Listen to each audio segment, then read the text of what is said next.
아는 목사님이 페이스북에 쓴 글을 봤는데 요즘 미국 교민 사회에서도 이상한 변호사 우영우 열풍이 불고 있다고 합니다.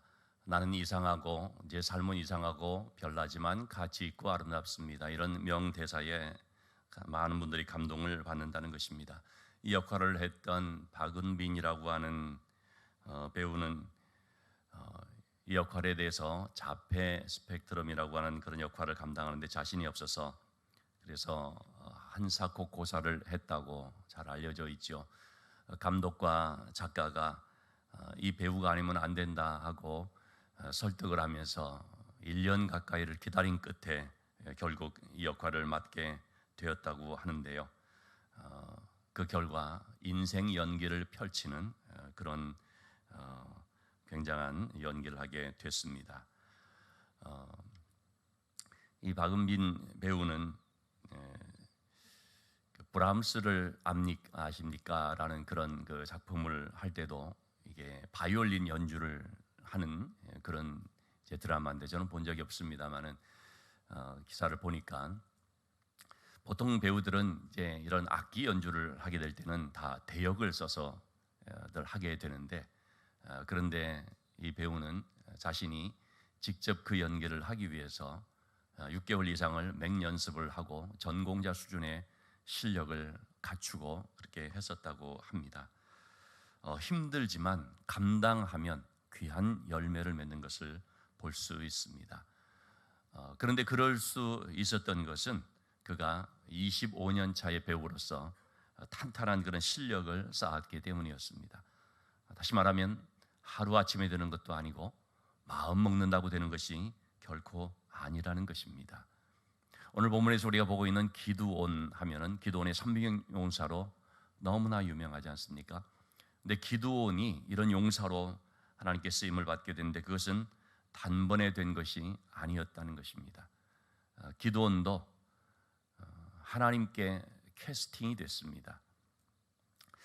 하나님께서도 그 시대에 기드온이 아니면 안 되겠다 그러고 이제 기드온을 발탁을 한 것이죠. 그렇지만 그대로 쓸 수는 없었습니다. 그래서 기드온을 훈련을 시키게 됐습니다. 당시 그 백성들은 하나님 앞에 큰 악을 범함으로써 하나님의 징계를 받아 미디안이라고 하는 족속에 7년 동안 괴롭힘을 받는 상황 가운데 있게 됐습니다. 그 백성들이 하나님 앞에 부르짖자 하나님께서 그들을 구원할 사람을 세우게 됐는데 바로 그 사람이 기드온이었던 것이죠. 6장 15절에서 16절에 보면 기드온을 찾아와서 내가 너를 통해서 이 민족을 구원하고자 한다 했을 때 기드온은 나는 므낫세 집안 중에서도 내 집안은 므낫세 집 중에서도 극히 약하고 나는 또 우리 집안에서 가장 작은 자다라는 얘기를 하게 되죠. 자, 그럴 때 하나님께서 기드온에게 내가 반드시 너와 함께 한다는 말씀을 주셨습니다. 그러자 기드온이 하나님 앞에 표징을 구합니다. 정말로 하나님께서 나를 통해서 그렇게 하시는지를 좀 알고 싶습니다. 혹은 하나님이 내가 지금 만난 분이 정말 하나님이신지를 좀 알고 싶습니다. 어떤 그런 뜻에서 이제 표징을 구하게 되는 거죠. 그러자 기드온을 찾아온 하나님의 사자가 지팡이 끝을 가지고 바위 위에 기드온이 준비해서 가지고 온 고기와 또 무교병과 그 위에 국을 쏟아부은 그 제단에 받쳐진 그것에 지팡이 끝으로 이렇게 대게 됐는데 바위에서 불이 나와서 그들을 다 태우는 일이 있게 됩니다. 그러자 기드온이 이분이 하나님의 사자로구나, 나에게 지금 말씀하시는 분이 하나님이로구나 하는 사실을 깨닫게 되는 것이죠. 그때 그는 바로 이 하나님을 만난 어떤 그런 두려움 가운데 제단을 쌓게 됩니다. 그때 쌓은 제단을 이름하여 여호와 샬롬, 여호와 샬롬이라고 하는 말이 이제 여기서 등장하게 되죠. 하나님은 평화시다 또는 평강의 하나님이라고 하는 그런 말씀인데 그 제단을 이제 그때 쌓게 되는 것입니다. 자, 그러자 하나님께서는 기드온에게 이제 기드온을 준비시키는 하나의 그런 과정이면서도 그걸 훈련시키는 그런 내용으로서 명령을 하나 하게 됩니다. 그것은 아버지의 집에 쌓은 그 바알의 제단을 헐도록 하는 것이었습니다. 기드온이 하나님 앞에 제단을 쌓게 되자 이제 하나님은 기드온에게 잘못된 제단을 헐도록 명하는 거죠. 이 아버지 집에 있는 바알의 제단을 헌다는 것은 그것은 참 단순한 일이 아니었습니다. 그 마을의 제단이 바로 아버지의 집에 있는 것이고 또 그것을 헌다는 것은 온 동네를 발칵 뒤집어 놓는 사건이 될 수 있는 것이기 때문에 참 기드온에게 있어서는 굉장히 용기를 필요로 하는 일이 될 수가 있습니다. 바로 하나님께서는 그렇게 기드온을 이제 연단을 시키는 것입니다. 왜냐하면 기드온은 너무나 자신이 약하고 미약한 부족한 자라고 말하고 있거든요. 다시 말하면 참 그런 일들을 감당하기에 너무나 용기가 없는 자다는 것 스스로 이제 고백을 하는 거거든요. 하나님께서 기드온을 발탁을 하셨을 때, 캐스팅을 하게 될 때, 비록 그가 여러 가지 부족한 점이 있지만 그의 무엇을 보고서 했겠습니까? 그 마음 중심에 하나님의 제단을 쌓는 믿음이 있는 것을 보았기 때문이죠. 그 집안은 그 동네에 바알의 제단을 쌓는 중심이 되는 집안이었지만 그러나 그 집안에서도 기드온이라고 하는 이 한 사람의 심령 속에는 하나님께 여호와 샬롬이라고 하는 제단을 쌓을 수 있는 믿음이 있는 것을 하나님이 보셨기 때문에 그래서 기드온을 발탁을 하게 된 것이죠. 하나님께서도 그냥 아무나 불러서 너 그냥 이거 해라 그런 분이 아닙니다. 그의 중심 속에 무엇이 있느냐 그걸 보는 것입니다.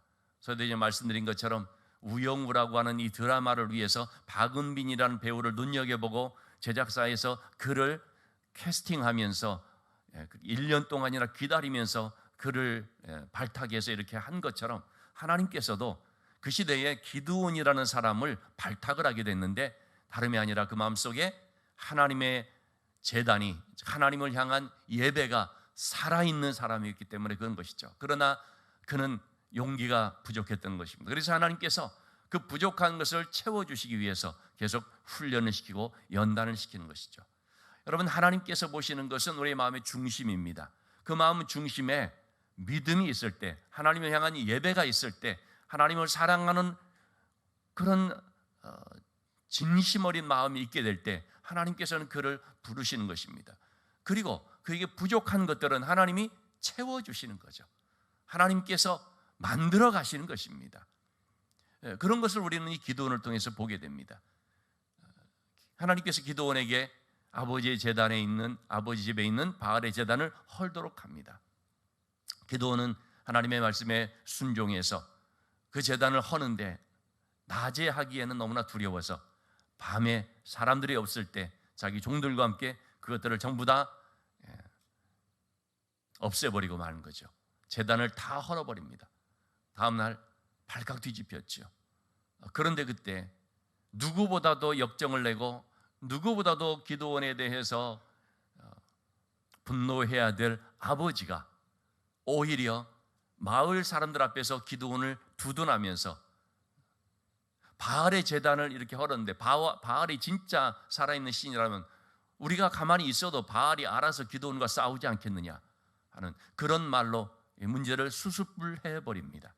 그런 걸 통해서 기드온은 하나님께서 하시는 일이로구나, 하나님께서 역사하면 이렇게 생각지도 못한 일이 일어날 수가 있는 거로구나, 내가 하나님을 위해서 일을 저지르면 그러면 하나님이 다 모든 것들은 뒷감당해 주시는구나 하는 이런 것들을 이제 경험하게 되는 것이죠. 자, 그러면서 기드온은 참 이 아주 중요한 이 사건을 통해서 하나님 앞에 이제 정식으로 서게 되는 거죠. 그래서 군사를 모집하게 됩니다. 근데 이렇게 군사를 모집하면서 기드온은 다시 한번 하나님 앞에 표징을 구하게 됩니다. 그것은 다름이 아니라 하나님 정말 저를 통해서 이 민족을 구원하시는 것이 맞습니까? 진짜 제가 하는 것이 맞습니까? 라는 그런 의미죠. 그것에 대한 확신을 갖게 해달라는 뜻에서 표징을 구하게 됩니다. 그 표징이 그 유명한 기드온의 표징이죠. 양털을 가지고 타작마당 위에 놓아뒀을 때 밤에 이슬이 내리면 양털만 젖게 해 주십시오. 이걸 통해서 정말 저를 통해 하나님께서 이 민족을 구원하시는 것인지에 대해서 확신을 갖기를 원합니다 라는 그런 기도의 소원을 가지고 하게 된 거죠. 하나님께서 들어주셨습니다. 다음날 아침 일어나 봤더니 타작마당이 말짱한데 양털을 쥐어짰더니 물이 한가득했습니다. 양털에만 이슬이 내렸습니다. 이슬이 내리면 다 내려야 되는데 양털에만 내리는 놀라운 일이 벌어졌죠. 그러자 다시 한번 기도하니 하나님 앞에 표징을 구하죠. 이번에는 반대로 타작마당이 다 젖고 양털은 젖지 않게 해주십시오. 다음날 아침에 일어나 봤더니 하나님께서 그대로 행해 주신 것을 봤습니다. 마당은 다 젖어 있는데 양털은 바짝 말라 있었습니다. 하나님께서 하시면 이렇게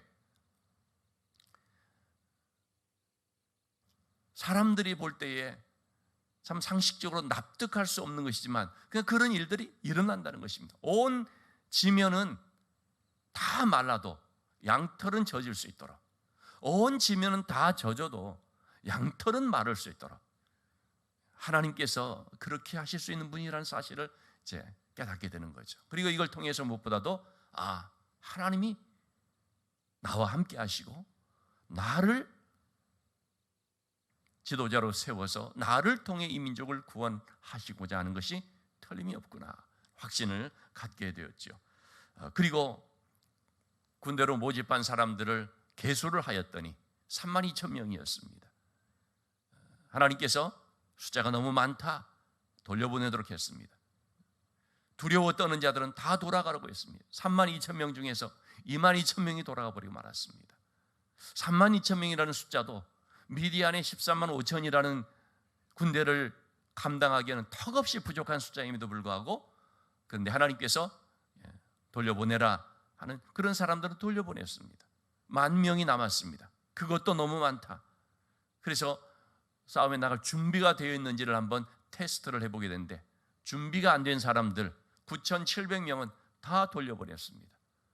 준비가 좀 됐다고 생각한 사람, 싸움에 나갈 만하다 싶은 사람들이 딱 300명이었습니다. 얼마나 적은 숫자인지. 그렇지만 기도원은 하나님의 말씀대로 그대로 준행을 합니다. 여러분, 기도원이라고 나름대로의 생각과 계산이 없겠습니까? 그러나 그는 하나님 앞에 전적으로 순종합니다. 이것이 바로 기도원이 이 큰 싸움을 승리할 수 있었던 비결이었습니다.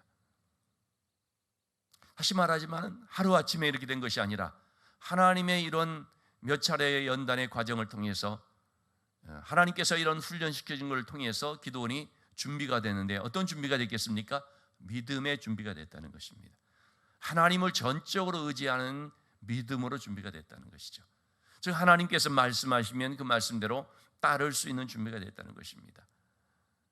하나님께서 그 숫자를 줄여라 그러면 줄일 수 있는, 하나님 이거 안 됩니다, 이거 가지고 어떻게 싸웁니까 하는 것이 아니라 알겠습니다, 하라면 하겠습니다, 이렇게 하나님 말씀에 그대로 순종할 수 있는 준비가 된 바로 이 믿음의 그런 하나님께서 원하시는 그 믿음의 사람으로 준비가 되었던 것을 보게 됩니다. 자, 이렇게 하나님의 명령에 절대적인 순종을 하고 300명을 거느리고 이제 싸움 전쟁터로 나갑니다. 세 대로 나누어서 나팔의 빈 항아리에 그 항아리 안에 또 횃불을 감추고 적진을 향하여 나가게 됩니다. 여러분 13만 5천 명을 상대로 해서 300명이 싸운다면요 1인당 450명을 상대를 해야 됩니다. 그러려면 무기라도 첨단 무기를 가져야 되는 거 아니겠습니까? 상대보다도 적보다도 더 강력한 무기들을 소지하고 있어야 되는 거 아니겠습니까? 그런데 그들이 가지고 있는 무기라는 것이 기껏해야 뭡니까? 나팔이고 항아리고 항아리 속에 있는 횃불입니다. 여러분 이게 무슨 무기입니까? 칼과 창이 아니라 이 무슨 원시적인 그런 도구도 아니고 그러면서 이제 그들이 싸움터에 나가게 된 것이죠. 왜 그렇게 하게 됐습니까? 그게 무슨 특별한 비밀 무기이기 때문에 그렇습니까? 그렇지가 않죠. 하나님이 그렇게 하라고 했기 때문입니다. 하나님이 다 책임지니까, 알아서 하시니까 넌 그렇게 하라, 그거 들고 가라 했기 때문에 그렇게 한 거죠. 이 싸움은 무기에 달린 것이 아니라, 군사의 수에 달린 것이 아니라 하나님의 능력으로 하는 것임을 하나님이 보여주시는 것입니다.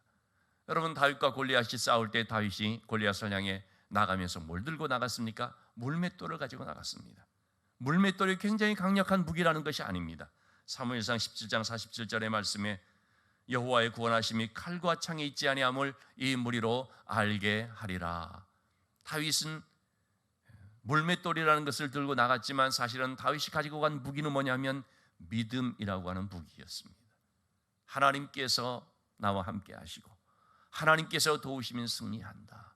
칼과 창으로 싸우는 것이 아니고 칼과 창으로 승리하는 것이 아니라 하나님의 능력으로 승리하는 것이다. 하나님이 함께 하시면 승리하는 것이다 라는 이 믿음으로서 나갔다는 것입니다. 여러분, 우리는 일반적으로 그렇게 생각하지 않습니까? 전쟁에는 칼과 창이 무기다.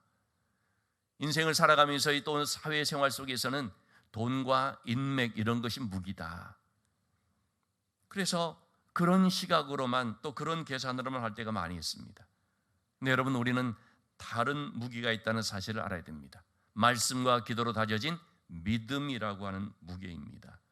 그걸 모르고 믿음의 사람, 하나님을 믿는다는 우리가 세상 무기를 가지고 싸움에 나간다면 승산이 있을까요? 없습니다. 우리는 우리대로의 무기, 근데 진짜 무기, 진짜 이길 만한 무기를 가지고 있는 사람인데, 그런데 세상의 무기를 가지고 나가면 번번이 깨어질 수밖에 없죠. 우리에게는 승리의 무기가 뭡니까? 믿음이라는 것입니다. 그래서 우리는 세상 사람들과 함께 사회생활을 할지라도 세상 사람들처럼 사는 것은 아니라는 것입니다. 그들이 가진 무기를 가지고 우리도 그걸로 상대하는 것이 아니라 우리에게만 있는 특별한 무기, 우리를 승리하게 하는 무기를 가져야 되는 것이 바로 믿음이라는 거죠. 여러분, 우리가 세상 무기를 가지고 나가면 부끄러움만 당하게 됩니다. 패배를 당하게 됩니다. 그러나 우리가 하나님께서 나와 함께 하시고 하나님이 도우시면 하나님의 능력으로 이길 수 있다는 이 믿음을 가지고 나가게 되면, 그러면 우리는 어떤 삶의 현장에서도 승리할 수 있는 것입니다. 자, 기도는 그런 무기들을 가지고 어떻게 싸움에 임했습니까? 20절의 말씀을 보니까 밤중에 나팔을 불며 손에 든 항아리를 부수며 횃불을 높이 들면서 단지 그 자리에 서서요 소리를 지르기만 할 뿐이었습니다. 함성만을 질렀습니다. 21절의 말씀을 보니까 그렇게 그들이 각각 제자리에 서서 그 진영을 에워싸고, 그리고 하나님 말씀하신 대로 함성을 이렇게 부르기만 하자, 그러자 온 적들의 진영에서 난리가 나게 된 것입니다. 그 적들이 서로 뛰며 부르짖으며 도망하는 일이 벌어졌습니다. 그리고 자기들끼리 분별이 안 된 가운데 깜깜한 어둠 속에서 그 적들끼리 서로 이렇게 찌르고 받고, 그러면서 그만 또 스스로 자멸하는 이런 일들을 이제 보게 됩니다. 자, 그 결과 기드온과 300 용사는 놀라운 승리를 거두게 됐습니다. 여러분, 그들의 승리는 그들의 용기나 그들의 지략을 통해서 된 것이 아닙니다. 하나님의 말씀에 그대로 순종하는 믿음을 통해서 됐습니다. 17절의 말씀을 보면 기드온은 싸움에 임하면서 300명의 사람들에게 이렇게 말합니다. 너희는 나만 보고 내가 하는 대로 그대로 너희도 하라. 내가 하나님의 말씀에 순종하듯이 너희도 그렇게 하라. 내가 하듯이 너희들도 믿음으로 그렇게 하라는 것이죠. 여러분, 300명의 용사들도 나름대로 다 생각 있는 사람들 아닙니까? 아니, 이 숫자 가지고 우리가 어떻게 싸울 수가 있는가? 이게 우리 손에 들리고 있는 이게 무슨 무기냐? 뭐 이런 불평을 할 수도 있고 서로 수군거릴 수도 있고 그런 거 아니겠습니까? 그러나 이 300명이 어떻게 했습니까? 아무 말하지 않습니다. 이러쿵저러쿵 전혀 토를 달지 않습니다. 기드온이 하나님을 믿고 의지하며 나가는 것처럼 이들도 기드온의 말에 따라서 하나님의 그 말씀을 그냥 순종하는 것입니다. 그러니까 이들이 한 팀이 될 수가 있었습니다. 믿음으로 한 팀이 될 수 있었고 순종으로 한 팀이 될 수 있었습니다. 오로지 하나님만 바라봤던 것입니다. 하나님의 말씀, 하나님의 방법대로만 그냥 준행하면서 나갈 수가 있었던 것입니다. 내 생각과 방법이 아니라 하나님의 말씀을 순종할 때 하나님이 하시는 일들이 나타나게 됩니다. 하나님은 누구를 쓰시는가? 오늘날에도 하나님께서는 마치 제작사나 혹은 감독이 연기자를 캐스팅하듯이 하나님도요, 우리의 삶에서 캐스팅하는 사람들이 있습니다. 지금도 여러분, 하나님께 쓰임받는 사람들이 얼마나 많이 있는지 모릅니다. 누구를 하나님께서 쓰시고 누구를 통해서 역사하십니까? 하나님 보시는 눈이 있죠. 하나님의 마음에 맞는 사람이겠죠. 그런 사람이 누굽니까? 믿음이라는 것입니다. 그 중심에 믿음이 있는가? 세상이 어떻든, 환경이 어떻든, 남들이 뭐라고 하든, 믿는 사람이 많아지든 적어지든 상관없이 중심에 하나님을 향한 예배의 제단이 있는 사람, 하나님께 여호와 샬롬이라고 하는 제단을 쌓을 수 있는 사람, 하나님에 대한 온전한 믿음을 가진 사람, 하나님 말씀하시면 알겠습니다, 순종할 수 있는 사람, 하나님께 대한 절대적인 의지를 하는 사람, 하나님이 그런 사람을 발탁하시고 그리고 그에게 부족한 것 하나님이 채워주시고 그를 연단시켜서 다듬으신 다음에 하나님의 귀한 일꾼으로 사용을 해나가시는 거죠.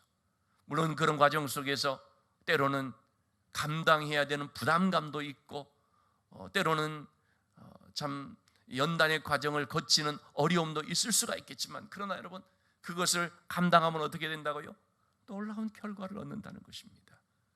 하나님의 그 말씀을 소화시키고 내가 그 말씀을 감당하기만 한다면 하나님 그를 통하여 하나님의 영광을 나타내신다는 것입니다. 우리 하나님께서는 반드시 약속대로 행해 주십니다.